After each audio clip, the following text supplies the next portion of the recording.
కల్తీపాల వ్యవహారానికి సంబంధించి రాజమండ్రి కిమ్స్ ఆసుపత్రిలో ఉన్న బాధితులను వైసీపీ నేతలు పరామర్శించారు.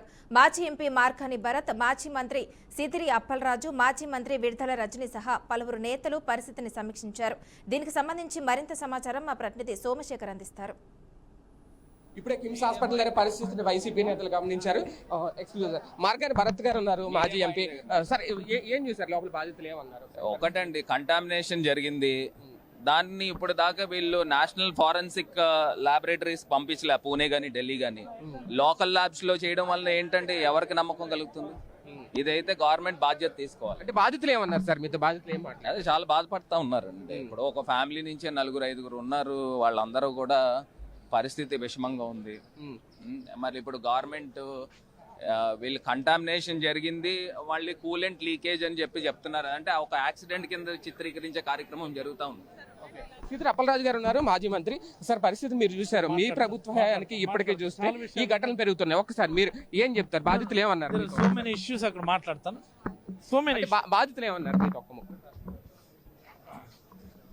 బాధితులు చెప్పేటటువంటి ప్రధానమైన ఒక మాట మనం గమనిస్తే, ఎక్కడ ఈ కంటామినేషన్ లేకపోతే అడల్టరేషన్ అన్నటువంటి దాని మీద ప్రభుత్వానికి ఎక్కడ కూడా కంట్రోల్ లేదు.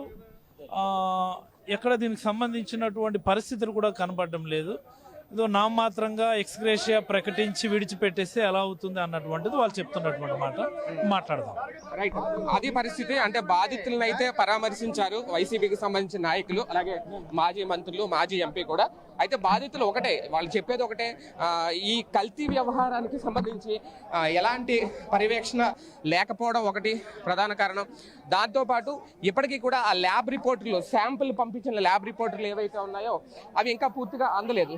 వైద్యులు కూడా చెప్తున్నది ఒకటే, ల్యాబ్ రిపోర్టులు పూర్తిగా వచ్చిన తర్వాత కల్తీకి సంబంధించి ఏ స్థాయిలో జరిగింది, అసలు కల్తీ ఎక్కడ జరిగింది, ఈ నిర్ధారణ చేయాలంటే పూర్తి స్థాయిలో ల్యాబ్ రిపోర్టులు అయితే రావాలి. ఇప్పుడు మంత్రులు పరామర్శించేది, అలాగే మాజీ ఎంపీ మార్కాని భరత్ కూడా కిమ్స్ ఆసుపత్రిలోని బాధితులను అయితే పరామర్శించారు. అక్కడ పరిస్థితిని అయితే సమీక్షించారు. డాక్టర్లు కూడా వివరాలు అయితే అడిగి తెలుసుకున్నారు. కాకపోతే ప్రస్తుత పరిస్థితి ఒక అంచనా వేయాలంటే పూర్తిగా ల్యాబ్ రిపోర్ట్లు వచ్చిన తర్వాత మాత్రమే ఏదైనా చెప్తాము అనేది అయితే వాళ్ళు చెప్తున్నమాట. కెమెరామెన్ సుమన్తో Shekhar, BRK News, Rajahmundry KIMS hospital నుంచి.